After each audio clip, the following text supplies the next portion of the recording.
There is a unique and profound trust we place in our healers. We go to them in our most vulnerable state in pain, in fear, in the face of our own mortality. We offer them our bodies and our faith, believing in the oath they took to do no harm. The hospital is a sanctuary, the doctor a guardian. The stethoscope, pressed against a chest, is a symbol of a sacred connection, a promise of life. But what if that promise is a lie? What if the hands we trust to heal are the same hands that have learned to kill with undetectable precision? Tonight, we take you past the waiting room, beyond the swinging doors of the operating theater, and into the oncology ward of a prestigious hospital. We will introduce you to a doctor beloved by his patients and revered by his colleagues. A man who was seen as a miracle worker, an angel of mercy. But behind the compassionate eyes and the reassuring smile, a terrible secret was festering. This is the story of the serial killer no one suspected, because the last place anyone would look for a monster is behind the stethoscope. The story you are about to hear is a chilling exploration of the ultimate betrayal of trust. If you believe it's important to shine a light into the darkest corners of the human psyche, please consider subscribing to our channel and activating notifications. Your support allows us to continue our work and bring these complex stories to you. Now, prepare yourself as we check in to St. Jude's Mercy Hospital and meet the man who held the power of life and death in his hands and chose death again and again. St. Jude's Mercy Hospital was a cathedral of medicine. Its gleaming glass and steel facade rose 20 stories above the city, a monument to hope and healing. Within its walls, the most brilliant minds in the medical field waged a daily war against disease and decay. And on the fourth floor, in the hushed, antiseptic corridors of the oncology ward, the most revered soldier in that war was Dr. Alistair Finch. To his patients, Dr. Finch was nothing short of a savior. To the nursing staff, he was a living legend. At 58, he possessed a timeless, scholarly elegance. His silver hair was always perfectly styled.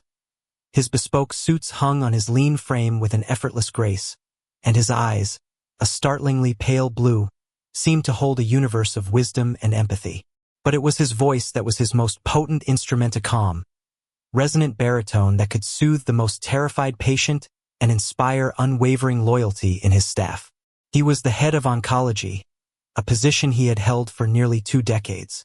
He had built the department from a small, underfunded wing into a nationally recognized cancer treatment center. He was a brilliant diagnostician, a pioneer in experimental chemotherapy protocols, and, above all, a master of the human touch. He could deliver the most devastating news with a gentleness that somehow left a sliver of hope, and he could celebrate a patient's remission with a quiet, shared joy that felt deeply personal. He remembered the names of his patients' grandchildren. He brought in books for those too weak to read. He would often stay late, long after his rounds were finished, simply to sit with a patient who was scared of dying alone in the dark. He was, in the words of the hospital's own fundraising brochure, the beating heart of St. Jude's. Sarah Jenkins, at 24, was the newest nurse on Ward 4. Fresh out of nursing school, she was full of the fierce, naive idealism of the newly initiated. She had specifically requested a transfer to oncology, a field most of her peers avoided. She wanted to be on the front lines, to make a real difference in the lives of those who were fighting the hardest battles. And for her, working alongside the legendary Dr. Alistair Finch was like a young art student being given an apprenticeship with Rembrandt. From her first day, Sarah was in awe. She watched him with his patients, how he would pull up a chair, take their hand, and speak to them not as a collection of symptoms, but as a whole person. He had a way of making them feel seen, of validating their fear and their pain. The other nurses, most of whom had worked with him for years, spoke of him in hushed, reverent tones. "There's no one like him," Margaret, the formidable, seen-it-all head nurse, told Sarah during her orientation. "He feels every loss, takes a toll, but he never lets it break him. He's an angel, that one. An angel in a lab coat." For the first few months, Sarah's experience on Ward 4 was everything she had hoped it would be. It was emotionally grueling, yes. There were losses, days filled with a profound, bone-deep sadness. But there were also victories. Patients who responded to treatment, who beat the odds, who got to go home. And through it all, Dr. Finch was their anchor, their steady, compassionate leader. It was a patient named Arthur Henderson who first planted a seed of disquiet in Sarah's mind. Mr. Henderson was a 62-year-old retired history teacher, a man with a booming laugh and an unshakable optimism that was infectious. He had been diagnosed with an aggressive form of non-Hodgkin's lymphoma, but he was a fighter. He was responding remarkably well to a new, experimental protocol designed by Dr. Finch himself. His tumors were shrinking, his energy was returning, and for the first time in months, he was talking about the future, about seeing his first grandchild, who was due in the spring. Sarah had grown particularly close to Mr. Henderson. She would listen to his stories about ancient Rome and swap jokes with him during his chemotherapy infusions.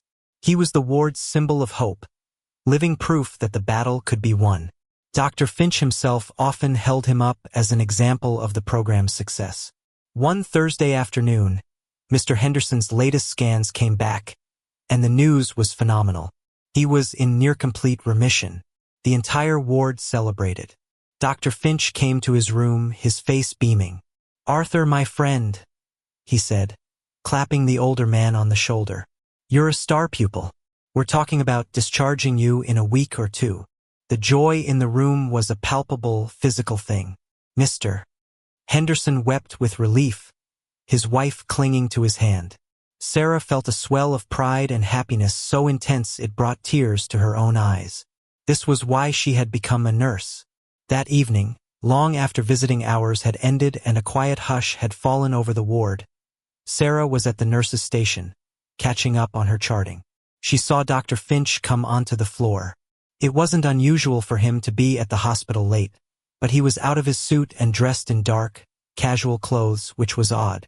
"Just making one last check on a few patients," he said, giving her a warm, tired smile as he passed. "Can't be too careful." He went down the hall and slipped into Mr. Henderson's room. Sarah thought it was a testament to his incredible dedication, a personal, late-night visit to congratulate his star patient one more time. About 10 minutes later, Dr. Finch emerged, gave her a small nod, and left the ward. The next morning, the code blue alarm blared through the ward, a screeching, heart-stopping sound. Sarah's heart leaped into her throat as she saw the room number light up on the board. 412. Mr. Henderson's room. She ran, her feet pounding on the linoleum, a team of doctors and nurses close behind. They found him unresponsive in his bed. His wife, who had stayed the night on the small cot in the corner, was hysterical. They worked on him for 45 minutes, a frantic, desperate ballet of CPR, defibrillation, and injections. But it was no use. Arthur Henderson was gone. The official cause of death was listed as a massive, unexpected cardiac embolism. Dr. Finch, who had been called in from home, gathered the staff in the conference room. His face was a mask of profound grief. "This is a tragedy," he said, his voice thick with emotion. "A devastating reminder of how fragile life is, even when we think we are winning. The aggressive nature of the chemotherapy. It can have unforeseen consequences on the cardiovascular system. It's a risk we take. A terrible, terrible risk." He looked so genuinely heartbroken, so utterly defeated, that the nurses began to cry with him. They saw his pain as a reflection of their own.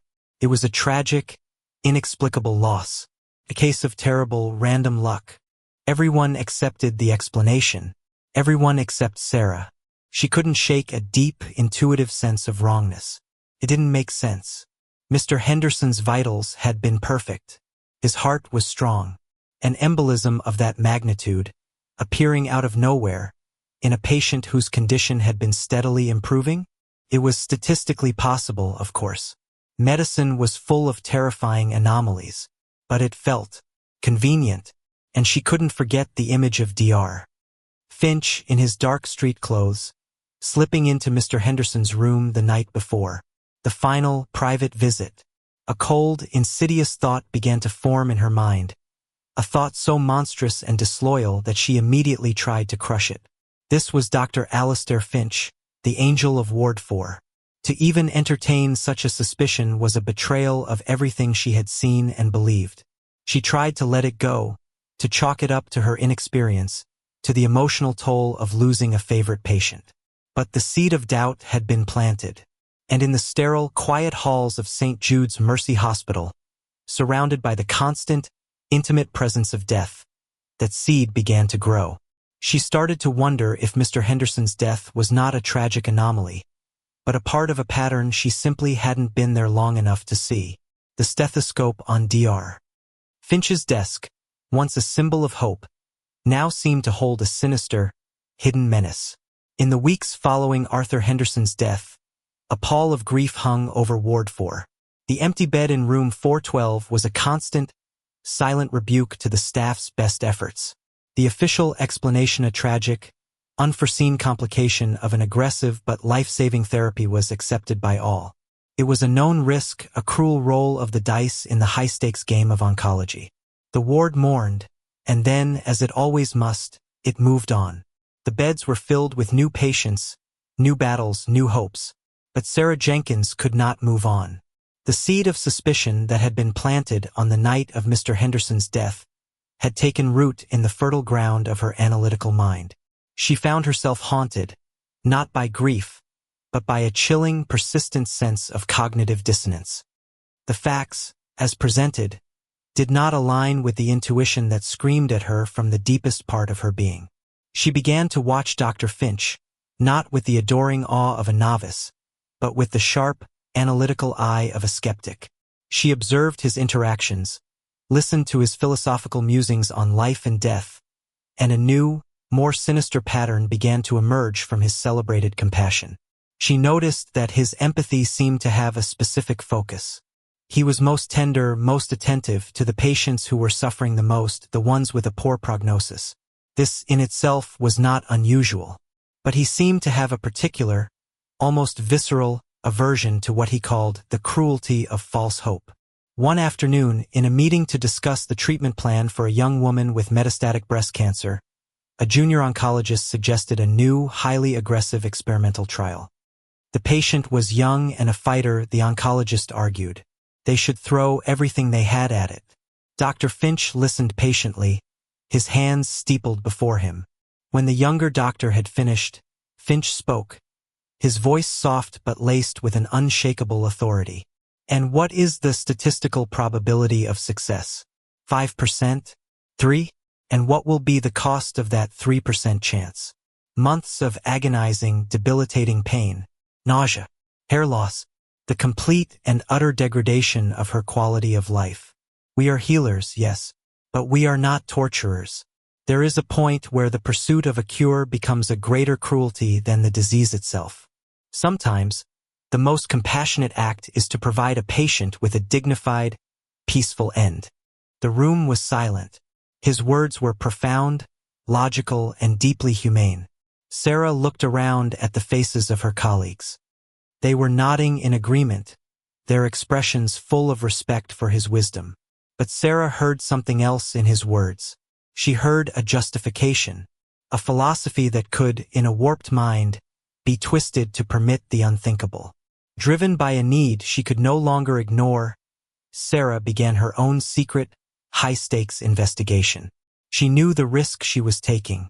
If she were caught accessing patient records without cause, she would be fired immediately, her nursing career over before it had truly begun. But the need to know had become an obsession. She started staying late, long after her shifts had ended, inventing excuses about catching up on paperwork. When the ward was quiet and the night staff had settled into their routine, she would slip into the records room, a small, windowless office filled with rows of filing cabinets and the low hum of a computer server. She started with Dr. Finch's patients from the past year. She was looking for a specific profile, a patient whose condition had been stable or improving, but who had died suddenly and unexpectedly. A death that had been classified as a cardiac event, a pulmonary embolism, or a sudden unexplained decline. A death that had surprised the nursing staff. The work was slow and tedious. She spent hours poring over medical charts, lab results, and nurses' notes. For the first few nights, she found nothing out of the ordinary. The deaths she reviewed were tragic, yes, but they were explainable, the sad, predictable trajectory of a terminal illness. She began to doubt herself, to wonder if she was chasing a phantom born of her own grief and paranoia. And then, she found the first one, a 50-year-old woman named Evelyn Reed. Her chart was eerily similar to Mr. Henderson's. She had been responding well to treatment for ovarian cancer. The nurse's notes were full of optimistic entries about her improved appetite and rising energy levels. And then, a sudden, fatal pulmonary embolism in the middle of the night. Sarah's blood ran cold when she cross-referenced the date of death with the staff schedule. It was a Tuesday. Dr. Finch had not been officially on call, but the night nurse had logged a late-night visit from him, just 2 hours before Evelyn Reed had coded. The reason for the visit, noted in the chart, was to check on patients' comfort levels. Her heart hammering, she kept digging. 2 months before Evelyn, there was a man named David Chun. Stage 3 colon cancer, but post-surgery his prognosis had been good. He was scheduled for adjuvant chemotherapy. He died of a massive stroke. The night of his death, Dr. Finch, who had been at a conference in another city, had made a special trip back to the hospital, arriving late in the evening. The reason noted by the charge nurse. Dr. Finch was concerned about Mr. Chen's anxiety and wanted to reassure him personally. Another one, and another, a pattern, as undeniable as it was horrifying, began to emerge from the dry clinical data. Over the past 5 years, Sarah identified 7 patients who fit the profile. All had been under the direct, personal care of Dr. Finch. All had been in a state of relative stability or improvement. All had died suddenly from causes that, while medically plausible, were unexpected. And in every single case, their death had been preceded by a private, often unscheduled late-night visit from Dr. Finch. The whispers in the charts had become a deafening scream. Sarah felt a profound, isolating terror. She was a 24-year-old nurse, a nobody. He was Dr. Alistair Finch, a god in this hospital. Who would ever believe her? She had no proof, only a collection of correlations, a pattern that could easily be dismissed as coincidence. To accuse him would be professional suicide. Her investigation had not gone unnoticed. Head nurse Margaret, a woman whose loyalty to Dr. Finch was absolute, had begun to watch her with a cold, suspicious eye. She questioned Sarah's late hours, her requests for old files. "You seem to be taking the Henderson case awfully hard, Jenkins," Margaret said one afternoon, her arms crossed, her expression stern. "It's a tough part of the job, but you need to learn to let it go. And you need to stop second-guessing the doctors. It's not your place." The veiled warning was clear. Sarah was on her own, in a hospital where the walls themselves seemed to be loyal to the man she suspected of being a monster. Her fear became focused on a single patient, a 32-year-old woman named Emily Vasquez. Emily had a rare form of leukemia, but after a bone marrow transplant, she was in a fragile but hopeful remission. She was a fighter, a young woman with a fierce will to live. But her recovery was slow, and she suffered from bouts of depression. Sarah saw the signs, the same familiar pattern unfolding. Dr. Finch began to take a special, personal interest in Emily. He would spend long hours in her room, talking to her in his low, soothing voice. But Sarah, listening now with her new, horrified understanding, heard the subtle poison in his words. He wasn't encouraging her to fight. He was preparing her to die. He spoke of the beauty in acceptance, the peace in letting go. He was framing death not as a defeat, but as a dignified release from suffering. One evening, Sarah overheard him speaking to Emily's distraught parents. "She is in so much pain," he said, his voice a symphony of compassion. "We must consider her quality of life. At a certain point, our efforts to prolong a life only serve to prolong a death." But Sarah had just been with Emily. She was in pain, yes, but she was not ready to give up. "I'm going to beat this, Sarah," she had whispered, her hand gripping Sarah's. "I have to." Sarah knew, with a certainty that chilled her to the bone, that Dr. Finch had chosen his next victim. He was grooming Emily and her family to accept her death, so that when it came, It would be seen not as a tragedy, but as a mercy. The breaking point came on a Friday night. Sarah, unable to stay away, had come back to the hospital, telling the night staff she had forgotten some paperwork. She positioned herself where she could see the entrance to the ward. At 11:30 p.m., just as she had feared, Dr. Finch arrived. He was in his street clothes, carrying his old-fashioned leather medical bag. He gave the nurse at the station a weary smile. "Just wanted to look in on Ms. Vasquez," he said. "She had a difficult day. I want to make sure her pain is properly managed." Sarah watched as he walked down the quiet, dimly lit corridor and pushed open the door to Emily's room. The door clicked shut behind him, a sound of finality that echoed in the cavernous silence of the ward. Sarah stood frozen, her heart pounding a frantic, desperate rhythm. She was the only person in the world who knew what was about to happen behind that closed door. The whispers in the charts had been a warning. Now the threat was real, it was imminent, and she had to find a way to stop it. The sight of Dr. Finch disappearing into Emily Vasquez's room galvanized Sarah into action. The terror that had been a cold, paralyzing weight in her stomach was instantly transmuted into a white-hot surge of adrenaline. She was no longer a frightened novice. She was a nurse, and her patient was in danger. Her oath, her duty, her own fundamental sense of right and wrong, screamed at her to act. She couldn't burst into the room and accuse him. It would be her word against his, and she would be immediately dismissed as a hysterical, overstressed rookie. He would have a plausible explanation for anything she might see. He was adjusting her medication, administering a sedative for her pain. She needed to interrupt him, but in a way that didn't reveal her suspicion. She needed a diversion. Her eyes darted around the nurse's station, searching for an idea. Her gaze landed on the central monitoring station, the bank of screens displaying the real-time vital signs of every patient on the ward. A desperate, high-risk plan formed in her mind. She hurried down the hall to the room of another patient, an elderly man who was a notoriously heavy sleeper. With trembling fingers, she gently removed one of the electrodes for his heart monitor from his chest. The effect was immediate. The man's EKG on the central monitor flatlined, and a high-pitched, piercing alarm began to shriek through the silent ward. "Code Blue, room 408. Code Blue!" A voice boomed over the intercom. The effect was exactly what she had hoped for. The ward exploded into controlled chaos. The night nurse shot up from her desk. Doors opened. A crash cart was wheeled out at a run. And most importantly, the door to Emily Vasquez's room flew open and Dr. Finch emerged, his face a mask of professional urgency. "What's happening?" he demanded. "It's Mr. Peterson," the night nurse yelled, already halfway down the hall. Finch, his duty as a doctor overriding any other intention he may have had, followed at a run. As soon as he was gone, Sarah slipped past the commotion, reattached the electrode to the sleeping Mr. Peterson's chest, restoring the steady rhythm on the monitor, and then hurried into Emily's room, her heart pounding. Emily was drowsy, but awake. "What was all that noise?" she mumbled.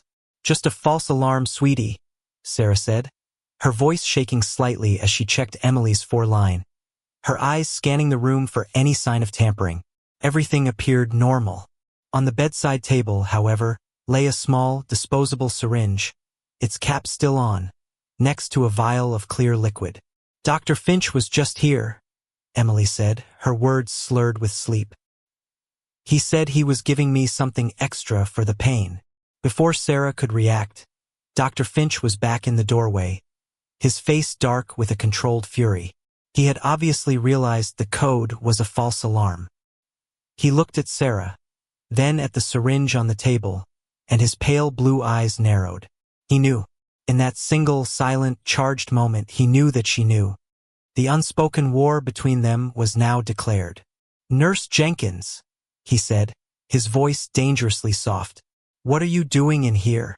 "I was just checking on her," Sarah stammered, her mind racing. "With all the commotion, I had her care under control," he said, his voice like ice. He picked up the syringe and the vial and slipped them into his pocket. I think you've done quite enough for one night. Go home. We'll discuss your overzealousness in the morning with Nurse Margaret. Sarah left the hospital that night with the terrifying certainty that she had not only failed to get proof, but had also made herself a direct and immediate target. The next day, just as he had promised, Dr. Finch and Margaret called her into the head nurse's office. It was not a discussion. It was an execution. Finch sat silently, a disappointed patriarch, while Margaret methodically dismantled Sarah's competence. She brought up her unhealthy fixation on the Henderson case, her inappropriate access of old files, and her reckless and unprofessional behavior the previous night, which had caused unnecessary panic on the ward. We feel that the emotional stress of working in oncology is proving to be too much for you, Sarah? Dr. Finch said finally, his voice dripping with false compassion. We're recommending a transfer to a less demanding department, perhaps surgical recovery, and mandatory counseling. It was a brilliant move. He wasn't firing her. He was marginalizing her. He was painting her as unstable, her credibility systematically destroyed before she could ever voice her suspicions to anyone in authority. She was being silenced not with a threat, but with a diagnosis. Sarah knew she was running out of time. He would not stop with Emily, and now that he knew he was being watched, he would be even more careful. She had to get proof, something undeniable that could not be dismissed as the fantasy of an unstable nurse. She spent every spare moment in the hospital's medical library and online, diving into a frantic, desperate course of self-study in toxicology. She needed to know how he was doing it. What drug could he be using? It would have to be something that induced cardiac arrest or a similar event, something that was readily available in a hospital setting, and, most importantly, something that would be difficult to detect in a standard autopsy. Her research led her down a rabbit hole of obscure poisons and medical rarities, until she found the most terrifyingly simple and logical answer: potassium chloride, KCl. It was a common electrolyte present in every hospital in the country. A small, concentrated, intravenous dose would be instantly lethal, causing immediate cardiac arrest. And, most chillingly, it would be almost impossible to trace. The body is naturally full of potassium. A post-mortem blood test would simply show elevated potassium levels, which could easily be explained as a result of tissue breakdown after death. Unless a medical examiner was specifically looking for a massive, localized dose of KCl in the blood drawn directly from the heart, immediately after death, it would be missed. It was the perfect murder weapon, hidden in plain sight on every medication cart in the hospital. The knowledge was a cold, hard knot of terror in her stomach. He could kill anyone at any time and leave virtually no trace. She knew she could no longer handle this alone. She had to go to the police. She compiled her research into a folder, a list of the 7 suspicious deaths, the staff schedules showing Finch's presence, her toxicological research on potassium chloride, and a detailed, written account of her own observations. She took her file to Detective Robert Harding, a weary, cynical homicide detective with 20 years on the job. He listened to her story in his cramped, coffee-stained office, his face a mask of profound skepticism. "Let me get this straight, Nurse Jenkins," he said, leaning back in his squeaking chair. "You're accusing Dr. Alastair Finch, one of the most respected physicians in this city, a man who has saved literally thousands of lives, off being a serial killer. And your evidence is a handful of coincidences from some old charts and a theory you got from the internet." "It's more than a coincidence," Sarah insisted, her voice pleading. "It's a pattern. The late-night visits, the unexpected deaths.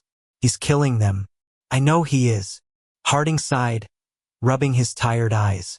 "Ma'am, with all due respect, you're a young nurse in a high-stress job. You lost a patient you were close to. It's not uncommon to look for someone to blame. But what you're suggesting is extraordinary. We can't launch an investigation into a man like Dr. Finch based on a hunch. The hospital would sue the city into oblivion. I'd be a laughingstock." He agreed to make a few informal inquiries, to check the autopsy reports on the cases she had flagged, but his tone was dismissive. He was placating her. Sarah left the police station feeling more alone and helpless than ever before.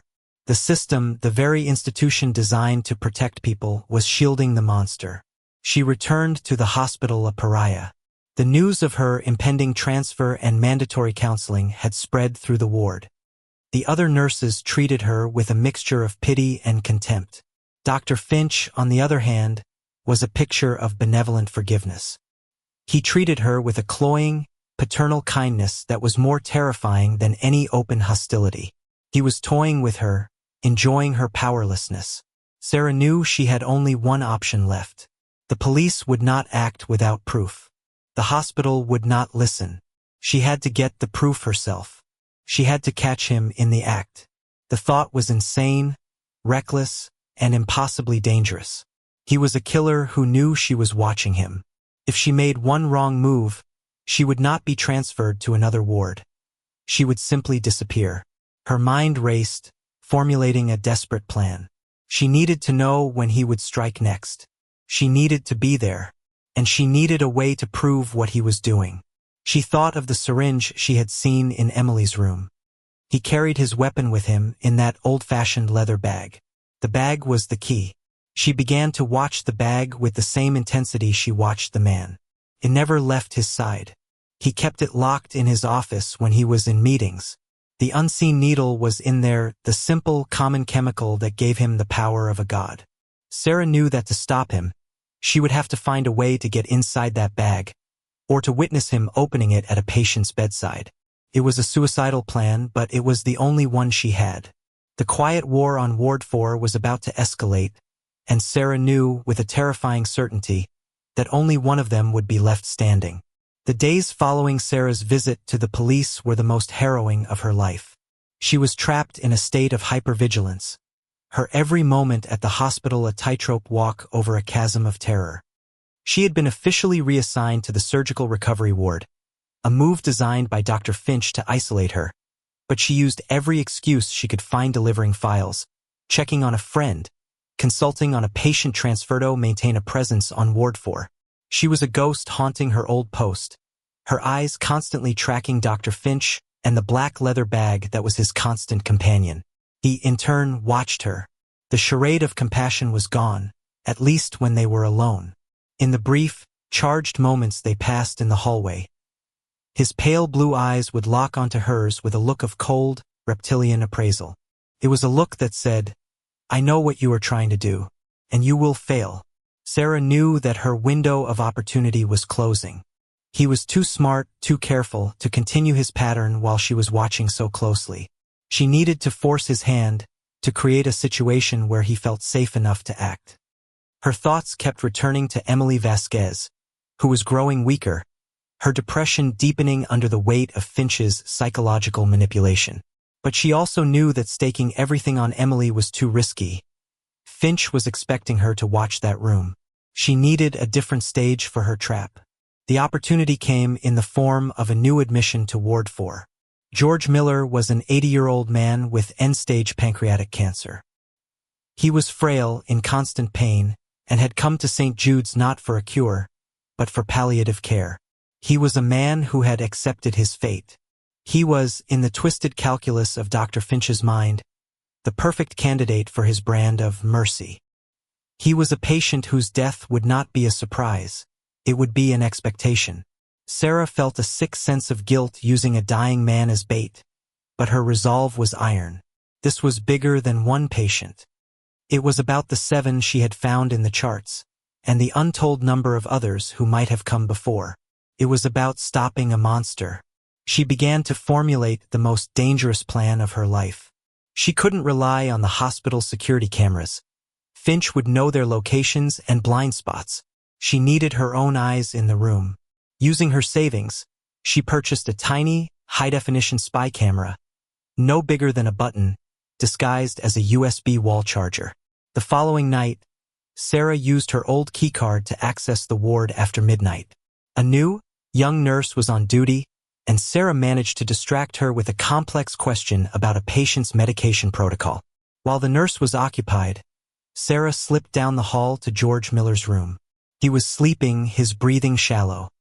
With her heart pounding so hard she could hear the blood rushing in her ears, she unplugged the small lamp on his bedside table, plugged in the camera charger, and then plugged the lamp into the charger's USB port.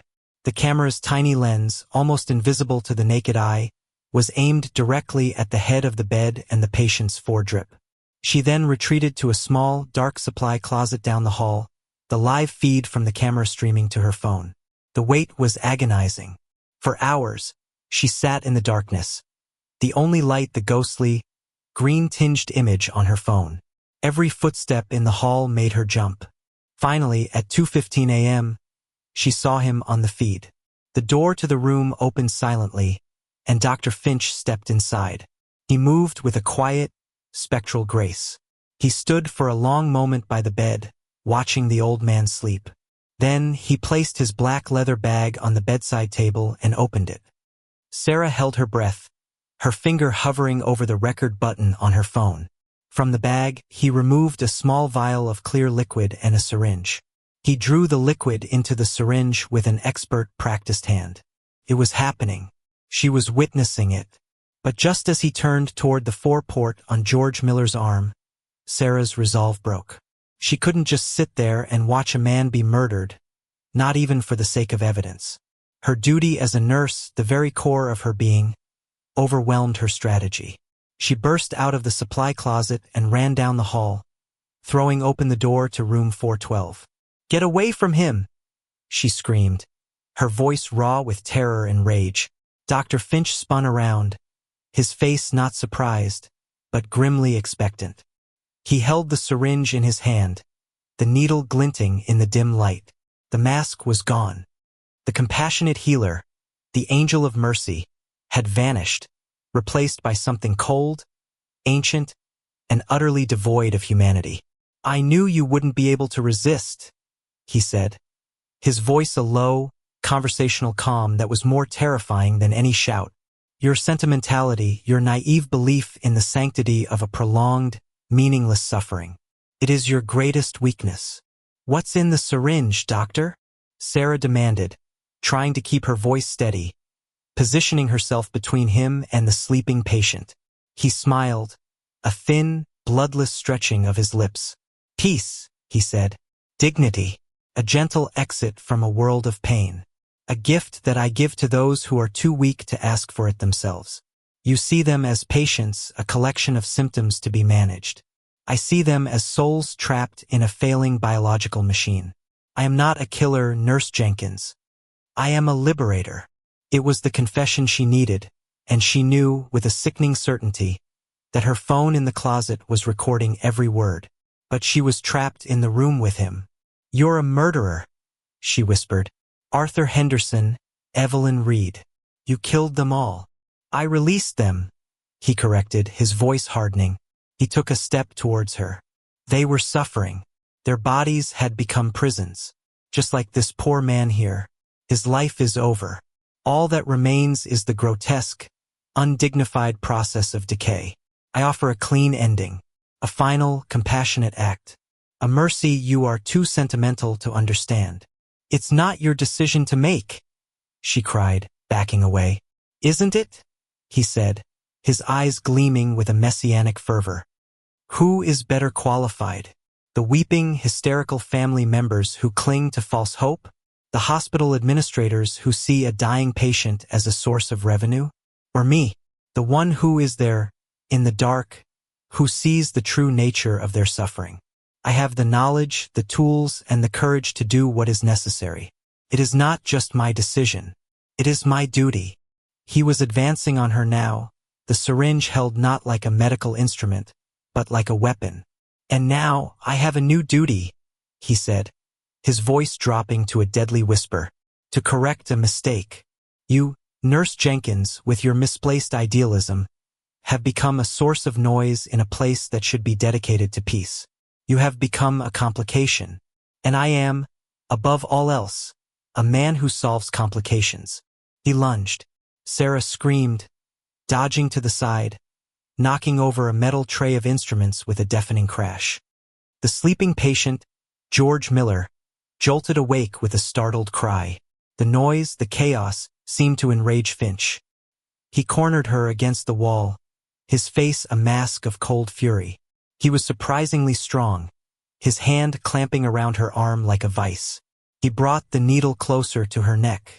"A small prick," he hissed. "They'll find you in the morning. A tragic, unexplained overdose. The stress of the job, they'll say." It finally became too much for the poor, unstable girl. Sarah fought back with a primal, desperate strength, kicking and struggling. But he was overpowering her. The needle point grazed her skin. And in that moment, when she thought it was all over, the door to the room crashed open. "Police! Drop it, Finch!" Detective Harding stood in the doorway, his gun drawn, flanked by 2 uniformed officers. He hadn't dismissed her after all. Her frantic energy, her detailed research, had planted its own seed of doubt in his cynical mind. He had decided to post a patrol car outside the hospital, just in case. When he heard the call about a disturbance on the 4th floor, he had responded himself. Dr. Finch froze, the syringe still in his hand. He looked from the police officers to Sarah, and his face seemed to crumble. The godlike certainty, the chilling self-righteousness, all of it evaporated, leaving behind the empty, pathetic shell of a man. He dropped the syringe, clattered to the floor. The Angel of Wardfor stood, defeated, bathed in the flashing red and blue lights that spilled in from the hallway. His reign of quiet, invisible terror was finally over. The arrest of Dr. Alistair Finch was not merely a news story. It was a seismic event that sent shockwaves through the city of Bridgewater and the national medical community. The headlines were a study in horrified disbelief. Angel of mercy, angel of death. The doctor who played God. Serial killer in a lab coat. The public was confronted with a narrative that seemed ripped from the pages of the most lurid fiction. Yet it was terrifyingly real. St. Jude's Mercy Hospital was immediately thrown into a crisis of existential proportions. The institution that had been a beacon of hope was now the setting of a real-life horror story. A media firestorm descended, their cameras and microphones a permanent fixture on the hospital's manicured lawns. The administration went into damage control, but there was no controlling a story this monstrous. They were facing a deluge of lawsuits from the families of victims, a full-scale external investigation, and a catastrophic loss of public trust that would take decades to rebuild. The police investigation, with Sarah's files as a roadmap, quickly uncovered the true, horrifying scale of Finch's crimes. The 7 cases Sarah had identified were just the beginning. As forensic accountants and medical examiners began to painstakingly review the records from his entire 20-year tenure as head of oncology, a chilling pattern of excess deaths emerged. Dozens, perhaps even hundreds, of patients had died under circumstances that were now viewed through a lens of profound suspicion. Exhumations were ordered. Autopsies were re-examined. The final, official victim count was settled at 38 confirmed murders, but authorities acknowledged that the true number was likely far higher, lost to the sands of time and the natural decay of evidence. The contents of the spy camera footage and the audio from Sarah's phone, which had continued to record from the supply closet, were played in a hushed, horrified courtroom. The jury heard Finch's own voice, calm and rational, as he confessed his philosophy of liberation and mercy. It was the most damning evidence imaginable. Throughout the trial, Dr. Finch remained a figure of chilling, unrepentant composure. He never deviated from his narrative. He was not a murderer, he was a humanitarian. He showed no remorse, only a quiet contempt for a world too sentimental to understand the necessity of his work. His defense team attempted an insanity plea, painting him as a man broken by years of exposure to death and suffering, a man who had developed a messianic complex. But the prosecution portrayed him as the ultimate narcissist, a predator who had used his position of absolute trust to exercise the ultimate power, all while hiding behind a carefully constructed mask of compassion. The jury agreed. He was found guilty on all 38 counts of first-degree murder and sentenced to consecutive life sentences in a maximum security prison, ensuring he would die behind bars. He received his sentence with the same placid, unsettling calm with which he had run his ward, a man utterly convinced of his own righteousness to the very end. For Sarah Jenkins, the aftermath was a bewildering whirlwind of fame and trauma. She was hailed as a national hero. The media dubbed her the nurse who saw, and she was inundated with interview requests and book deals. She was praised for her courage, her tenacity, her unwavering moral compass. But privately, she was unraveling. The hospital, the place she had once seen as a temple of healing, was now a haunted house, every corridor echoing with the ghosts of Finch's victims. She could no longer walk onto a ward without feeling a paralyzing wave of anxiety. The familiar smell of antiseptic turned her stomach. The gentle beep of a heart monitor sounded like a ticking clock. The trust that was the very foundation of her profession had been shattered beyond repair. She took a leave of absence from St. Jude's, knowing she could never return. She tried working at a small community clinic, but the ghosts followed her. The faces of her patients would blur into the faces of Arthur Henderson, Emily Vasquez, and the others. Every doctor she worked with was viewed through a lens of suspicion. The betrayal she had uncovered had poisoned her ability to trust, not just in her colleagues, but in the very system she had dedicated her life to. Ultimately, she left nursing altogether. She used the money from a book deal to go back to school, pursuing a degree in forensic science, hoping she could find a way to honor the victims by working within the system that had almost failed them. She had won the battle, but the war had left her with deep, invisible scars. The story of Dr. Alistair Finch became a permanent, dark chapter in the annals of criminal justice. He was a new archetype of evil, a chilling reminder that monsters don't always lurk in the shadows. Sometimes, they stand in the brightest lights, wearing the most trusted uniforms. His case led to sweeping reforms in hospitals across the country, new protocols for tracking pharmaceuticals, and more stringent oversight of physicians in high-mortality wards. But the most profound and lasting impact was not on policy, but on the public psyche. The story left behind a lingering, unsettling echo, a question that lingered in the mind of anyone who found themselves in a hospital bed, vulnerable and afraid. Who can you trust when the angel of mercy is also the angel of death? The stethoscope, once a symbol of life and hope, would forever carry the shadow of the man who had hidden a serial killer's heart behind it.